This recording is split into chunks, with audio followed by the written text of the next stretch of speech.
we're looking at air pollution in London and the fact that nothing is really being done about it because it's completely invisible, even though the pollution is as bad as it's ever been throughout history. Because we can't see it, the government have been able to ignore doing anything about it. So we created this drone that whenever the pollution levels go above EU legal limits, it rains red.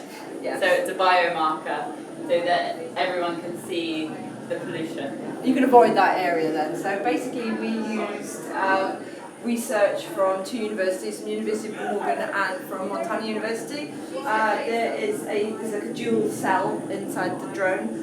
One side has like a type of leaf bacteria called P. syringae, and then there is like an algae lichen which causes rain red. In the dual cell, we've got the algae that creates the red colour of the rain, but it's an algae that lives on a lichen, and the spores themselves make the red rain, so that produces the colour.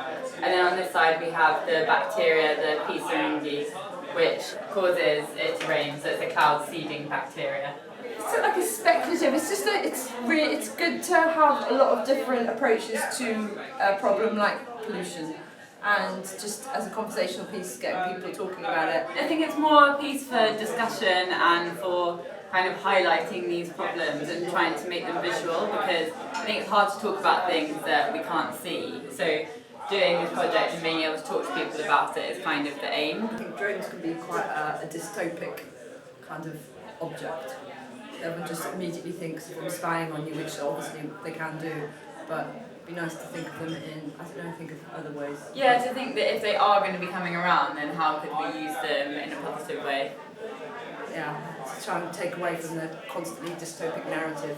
So it's a thing that we wanted to prove that the science would work and be able to talk about it to the public, but it's not something that I think we're going to see in the London sky anytime soon.